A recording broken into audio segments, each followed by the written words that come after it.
저희 학원은 이제 원래 기존의 학원의 운영 방식은 주 3일이었는데 딱 풀리는 수업을 도입하면서부터는 주 4회 그리고 주 5회를 연장을 하고 있어요.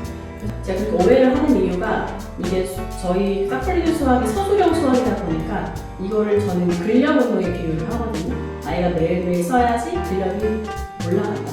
그래서 부족한 친구들, 잘하는 친구들 매일매일 글쓰기를 일주일 동안 매일매일 한다라고 권장을 드리죠. 그래서 저희는 주 5일로 주로 수업을 하고 있어요.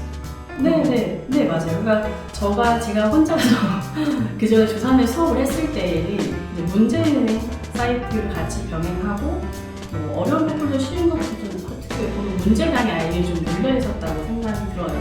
근데 어떤 친구들은 그 문제량으로 충분히도 안 되는 친구들도 있더라고요. 제가 사실 딱 풀리는 수학을 감행했을 때 제일 처음 그 반에 어떤 친구들이 저희 학원에 공부를 가장 좀 부족하게 안 되는 친구들, 느린 학습자들한테 이 친구들이 되면 다 된다. 사실 그런 생각이 들어서 했었는데 그 친구들이 딱 풀리는 수학으로 한 달 바뀐 다음부터는 손은 아프지만 재밌다. 네, 그래서 그때부터는 됐다 생각이 들었었죠. 그 전에는 수학은 좀 지루하고 뭐 이렇게 계속 뭔가 풀고 있어야 되고 OX밖에 없다고 생각이 들었던 것 같은데 제 생각에도 그 친구 생각을 보니까 딱 풀리는 수학은 우선은 내가 뭔가 개념을 더 쓰고 있으면서 이해도가 좀 올라가기도 하고 스스로 뭔가 채점도 스스로 하고 또 틀렸는지도 다양하게 자기한테 좀 자극을 주는 요소들이 있는 것 같아요.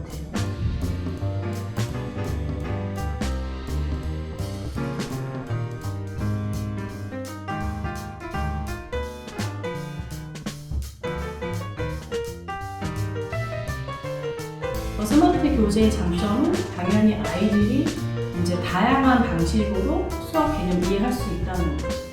사실 저희가 좀 똘똘한 친구들 같은 경우는 한 문장으로 얘기해도 철밥같이 알아듣고 문제를 풀 수 있다면 사실은 수학 개념이라고 하는 게 좀 막연한 약속 같은 거라서 보여주고 들려주기도 하고 또 만져보기도 해야 되고 다양한 방식으로 아이한테 여러 가지 시도를 해줘야 되는 것 같아요.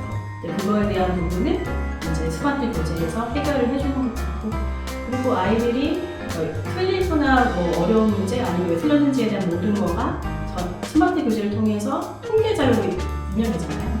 그러니까 그 역할이 굉장히 큰 거죠. 그래서 아이들이 한 달이 지났을 때 나라는 사람은 문제를 어디서 많이 틀리는지 또 통계를 낼 수 있으니까 거기에서 이제 많은 좋은 효과가 생각을 하고요. 그리고 이 교재 같은 경우에도 그 해당 단어 대표 유형을 자세하게 풀어 쓰게끔 하는 거고 그리고 저는 가장 강조하는 게 왜 틀렸는지에 대한 부분이 마치 고등부의 오답노트처럼 그 형식이 되어 있기 때문에 그걸 자세히 꼼꼼하게 활용하고 있습니다. 저희가 중고등부 아이들한테 오답노트를 제가 쓰라고 하진 않지만 모든 문제를 틀렸을 때 왜 틀렸는지를 꼭 알아보려고 하는데 초1 때부터 초6까지 항상 모든 문제에 대한 틀린 부분을 그냥 이해를 못했는지, 기억 못한 건지, 배운 실수를 한 건지, 잘못 들은 건지 이게 모든 문제를 사실 항상 분석을 할 수 있다면 사실 모든 공부를 잘할 수 있는 그런 배움이 될 수 있잖아요. 그렇게 되는 건지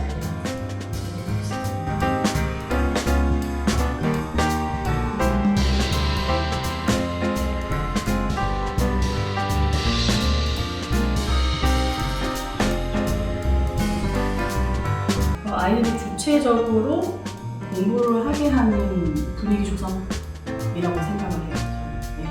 그러니까 수학을 잘하게 되는 건 너무 당연한 거고 근데 아이들이 수학에 대해서 공부를 하는 데 있어서 최대한 스트레스가 없이 할 수 있었으면 좋겠다.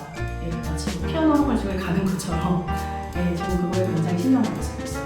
뭐 숙제량이나 이런 것도 아이들과 좀 상호작용하면서 좀 양심적으로 손을 얻고 많이 풀 수 있는 만큼 풀어라 이렇게 하기도 하고 지금 딱 풀리는 수학의 장점이 저희는 이미 약간 인지가 정착화되었는데 매일 오잖아요.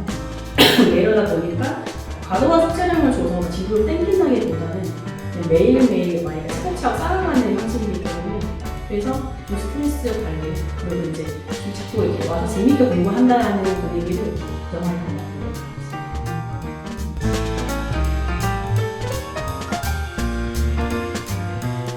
저희 학원에 이제 엄청 잘하는 전국구 친구들과 진짜 기초학력평가에서 이제 점수가 안 나와서 학교에서 이제 옛날 말로 나머지 공부를 하는 친구들도 다양하게 이렇게 스펙트럼이 넓은 학원이에요.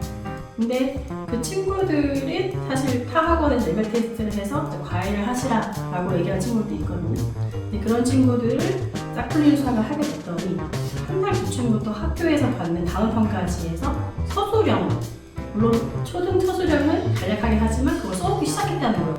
고연이를 처음 봤대요, 그거를. 그래서 아이가 뭔가 쓰기 시작했구나라는 좀 그런 감격도 있었고, 그리고 모든 학원에서 항상 한 달 이상 못 다녔던 친구들이 있었어요. 그러니까 뭔가 항상 화가 나 있고 항상 모르겠고 막 왜 하는지 모르겠고, 근데 그런 친구들이 화가 많이 없어졌어요. 지금은 이제 기꺼이 학원에 제 시간을 오고, 그래서 아이들의 학원 정착률이 좋아졌다. 근데 물론 그 친구들이 갑자기 짝풀리는 수학을 만나서 100점 받고 이런 건 아니지만 30점, 40점 친구들이 60점대 이렇게 차곡차곡 올라가는 게 보인다. 네, 그런 만족도가 있고, 첫 번째는 아무래도 공부가 주체적이다. 자기 주도가 그냥 인강을 듣고 그냥 혼자서 공부하는 자습의 개념이 아니고 내가 개념 학습하고 녹음하고 쓰고 선생님은 간접적으로 개입하고, 그러니까 모든 게 실전과 주체로 하잖아요. 근데 그게 아이들이 그 시간을 좀 빠르게 가있다고 느끼는다고 생각이 들어요. 아이들이 그렇게 해요. 시간이 필요한 것 같아요. 그 정도가. 네, 그래서 아이들이 재밌다고 생각을 했던 거죠. 네, 그리고 문제를 풀 때마다 약간 영혼 내려놓고 풀잖아요.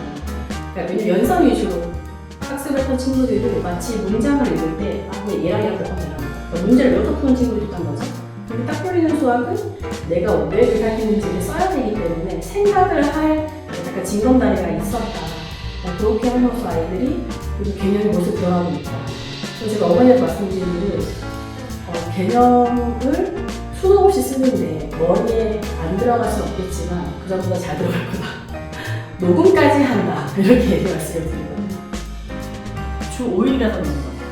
네, 그 전에 조3일째를 했을 때는 90분씩 매리 앉아 있어서 막 문제랑 몇백 개씩 풀었는데 딱 풀리는 수학은 60분씩 매일 와서 이제 약간 아이들이 엉덩이 힘이 길어지는 것도 있지만 제가 그 친구들을 학원 자주 오면 싫어했거든요.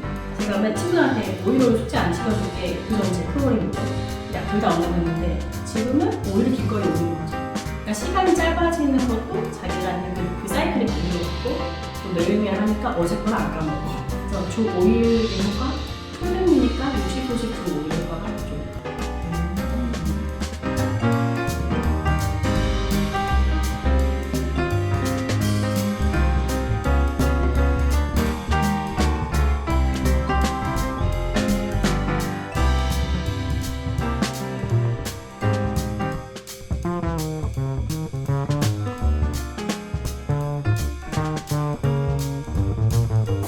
뭔가 수학학원이라는 게 엄마들 니즈가 항상 약간 을처럼 오시는 분들이 계시거든요. 우리 아이가 부족한데 제발 포기만 안 했으면, 이런 말씀들을 한 10명부터 5명 하시는 것 같아요. 그래서 그 친구들이 좀 포기하지 않고 서술형 학습을 통해서 중고등부에 좀 안착됐으면 좋겠다. 안정적으로. 네. 그게 진짜 간절한 바람이에요. 네. 그렇게 되면 아이들이 좀 항상 수학이 엄청 힘들고 험난한 게 아니고 그냥 초등학교 때 잘 훈련이 돼서 그냥 안정적으로 공부가 되면 좋겠다. 그게 저희 학원의 목표입니다.